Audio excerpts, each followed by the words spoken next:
नमस्कार विद्यार्थियों, आज हम 9वीं कक्षा का तीसरा अध्याय इनाम इस पाठ के बारे में अधिक जानकारी प्राप्त करेंगे। इनाम इस पाठ के लेखक अरुण जी हैं। अरुण जी कहानीकार के साथ ही साथ एक उपन्यासकार भी हैं। प्रस्तुत पाठ में लेखक ने रेफ्रिजरेटर का आधार पर समाज की विभिन्न विसंगतियों पर हास्य के माध्यम से करारा व्यंग अर्थात कटु वचन बोले हैं और समाज के स्वरूप को हमारे सामने प्रस्तुत किए हैं। तो आइए बच्चों, हम इस कहानी का प्रारंभ करते हैं। देसी कंपनी ने रेफ्रिजरेटर बनाया अर्थात फ्रिज बनाया और उसकी प्रसिद्धि के लिए विदेशी विज्ञापन अपनाया। भारत भर में प्रतियोगिताओं का जुगाड़ किया। सवाल यह था कि इस रेफ्रिजरेटर को खरीदने के क्या 7 लाभ होंगे, अर्थात इस फ्रिज को खरीदने से कौन से 7 लाभ है। और 1 अप्रैल को फल निकलना था अर्थात उत्तर निकलना था।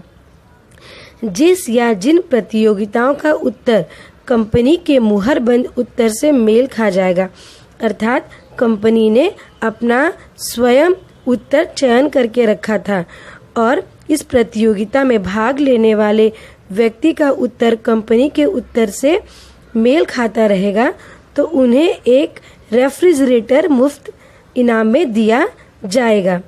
भारत में धूम मच गई। मेरे विचार से इतने उत्तर अवश्य पहुँचे कि उनकी रद्दी बेचकर एक फ्रिज के दाम तो वसूल हो गए। लेखक कहते हैं कि भारत भर में कई लोगों ने इस प्रतियोगिताओं में भाग लिया और इतने रद्दी कंपनी के पास जमा हो जाएंगे कि वह इस रद्दी को बेचकर एक फ्रिज के दाम जरूर वसूल लेगा। लॉटरी खुलने वाले दिन से पहली वाली रात थी। हम सब बाहर छत पर लेटे थे। हेमंत ने कहा, पिताजी हम फ्रिज रखेंगे कहाँ? जिस दिन लॉटरी निकलने वाली थी उसकी 1 रात पहले की घटना अरुण जी बता रहे हैं। वह कह रहे हैं कि हम सब छत पर लेटे थे। उसमें लेखक के बेटे हेमंत ने कहा कि पिताजी हम फ्रिज रखेंगे कहाँ? लेखक की पत्नी ने उत्तर दिया, क्यों, रसोई में जगह कर लेंगे। क्यों जी, तुमने बिजली कंपनी में दरख्वास्त भी दे दी है, अर्थात दरख्वास्त अर्थात अर्जी तो दे दी है ना? ऐसे लेखक की पत्नी लेखक से प्रश्न पूछती है। घरेलू पावर चाहिए उसके लिए। मैं मुस्कुराकर बोला। लेखक मुस्कुराकर कहते हैं, तुम तो ख्याली पुलाव पका रहे हो, मानो किसी ने तुम्हें टेलीफोन पर खबर कर दी हो। हमारे टेलीफोन तो तुम ही हो। लेखक की पत्नी लेखक को ऐसा कहती है। पत्नी ने मस्का लगाया, इतने अच्छे लेखक के होते हुए कौन जीत सकेगा? पर यह क्या पता मैंने कंपनी के उत्तर से मिलते उत्तर लिखे हो। अच्छा जी, अब हमसे उड़ने लगे। उस दिन खुद कह रहे थे कि कंपनी के पास लिखा लिखाया कुछ नहीं है। यह तो जिसका उत्तर सबसे अच्छा होगा उसे इनाम दे देगी। रेफ्रिजरेटर का विज्ञापन हो जाएगा और लाभ छांटने के लिए किसी एक्सपर्ट को रखना पड़ता है, उसके पैसे अलग से बचेंगे।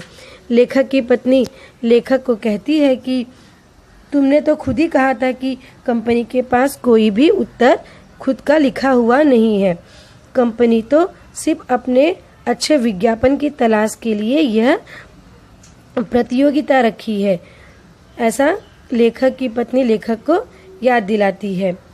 तो लेखक उत्तर देते हुए कहते हैं कि वह तो समय समय पर दिमागी लहरें दौड़ती हैं, अर्थात लेखक कहते हैं कि वह तो उस समय मेरे मन में वो विचार आया और मैंने तुम्हारे सामने प्रस्तुत कर दिया। आगे देखते हैं। अमिता ताली पीटकर बोली, पिताजी मैं रोज आइसक्रीम खाया करूंगी। हेमंत ने कहा, मैं बर्फ के क्यूब चूसूंगा। लेखक की बेटी अमिता वो ताली बजाकर अपने पिता को कहती है कि मैं तो रोज़ आइसक्रीम खाऊंगी।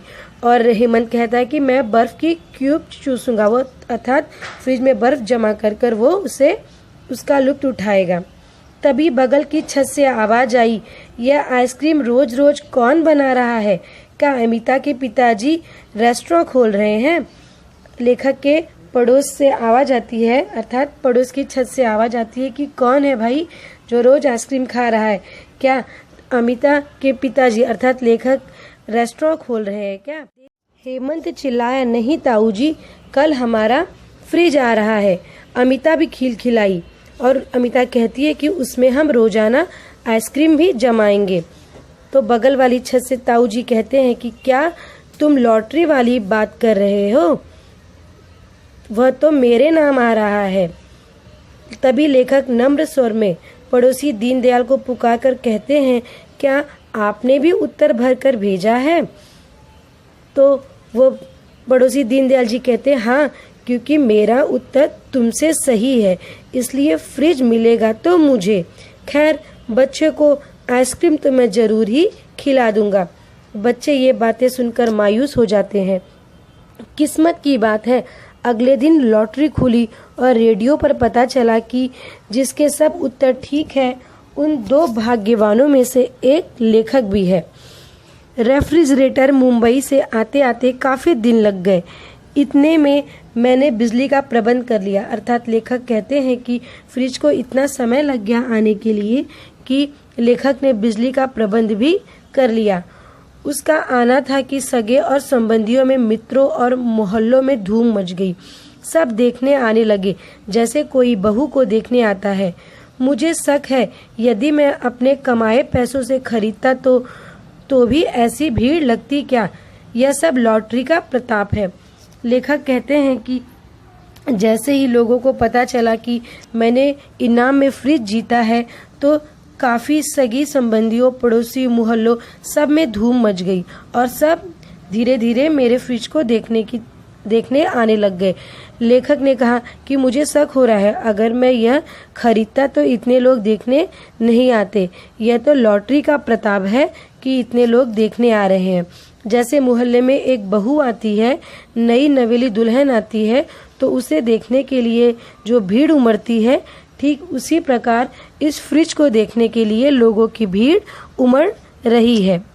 पहले आने वालों को पत्नी ने शिकंजी बनाकर पिलाई, कुछ शौकीनों के लिए चाय बनी। भीड़ बढ़ती गई तो घबराकर उसने हथियार टेक दिए। अर्थात इतनी ज़्यादा भीड़ हो गई कि अब लेखक की पत्नी घबरा गई। झांकी देखने वालों का तांता बंधा था, अर्थात फ्रिज देखने वाले लोगों की भीड़ कम नहीं हो रही थी। एक जाता तो दूसरा आ जाता। बच्चों ने पहले से ही बोतलें इकट्ठे करके रखी थी। आठों में पानी भरकर रखा हुआ था। लेखक के बच्चों ने बोतल में पानी भर के फ्रिज में रख दिया था, परंतु वे पल पल खाली हो रहे थे, अर्थात वह तुरंत खाली हो जा रहे थे लोगों की आने की वजह से। पानी कैसे ठंडा होता? दिनेश ने छींटा छोड़ा, अबे यह तो पानी को गर्म बना रहा है। अर्थात उनमें से ही एक व्यक्ति ने फ्रिज का पानी पीकर ताना कसते हुए लेखक को कहा कि अरे यह तो फ्रिज पानी को गर्म बना रहा है। मैं हंसकर बोला। लेखक ने उत्तर दिया, भीड़ नहीं देखी, हम खुद गर्म हो रहे हैं। पानी रखे मुश्किल से 1 मिनट ही हुआ होगा। यहाँ पर लेखक के घर में जो अलग अलग प्रकार के मित्र और सगी संबंधी आते हैं और वह लेखक को अलग अलग तरीके से उनके फ्रिज के लिए उन्हें बातें सुनाते हैं, हम यह देखेंगे। उसमें से लकीर की फकीर बोली, क्यों बेटा, किसी देवी की मानता मानी थी? अर्थात तुमने कोई मन्नत मानी थी क्या? हमें भी बता दो। तभी एक तरफ से आवाज़ आती है कि भाई मैंने भी तो उत्तर लिखा था, किंतु कोई आए और लेकर चलते बने। मैंने फिर दोबारा दिमाग पर जोर नहीं डाला। मतलब ये सारी बातें लेखक सुन रहे थे पर इसका कुछ भी उत्तर नहीं दे रहे थे। तभी उनमें से एक साथी ने पूछा, कहीं अरुण तो नहीं लेके गया? नहीं नहीं, पर क्या कहा जा सकता है, यह मैं जानता हूँ कि वह सब जवाब बिल्कुल ठीक थे।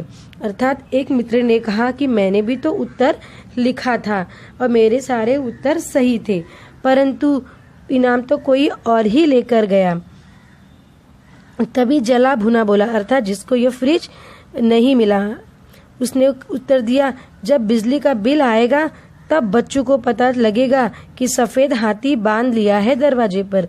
अर्थात बच्चों, उनमें से एक लेखक के मित्र उन्हें ताना मारते हुए कहते हैं कि अभी तो बड़ा अच्छा लग रहा है, लेकिन जब फ्रिज का बिल भरने को आएगा तब इन्हें पता चलेगा कि सिर्फ फ्रिज रखना ही बड़ी बात नहीं है, बल्कि उसका बिल भरना बड़ी बात है। सक्की ने कहा, अर्थात किसी ने शक करते हुए कहा, मुझे पता है अरुण का रिश्तेदार कंपनी में नौकर है। उसने असली जवाब इस चुपके से लिखे भेजे कि मुफ्त का रेफ्रिजरेटर घर में ही रख जाए। अर्थात एक सक्की ने कहा कि मुझे पता है कि लेखक का जो एक रिश्तेदार है उस कंपनी में काम करता है और उसने ही असली जवाब चुपके से लिख कर भेज दिया, जिससे कि यह फ्रिज मुफ्त में लेखक के घर पर आ जाए। एक तो लगातार लोगों का आना परेशान कर रहा था लेखक को, दूसरी ओर लोगों की जली कटी बातें सुनकर लेखक और उनकी पत्नी दोनों तिलमिला उठे थे। आशा करती हूँ कि बच्चों आपको यह कहानी समझ में आई होगी। अब इसके आगे के शेष भाग को हम अगले वीडियो में पढ़ेंगे। धन्यवाद।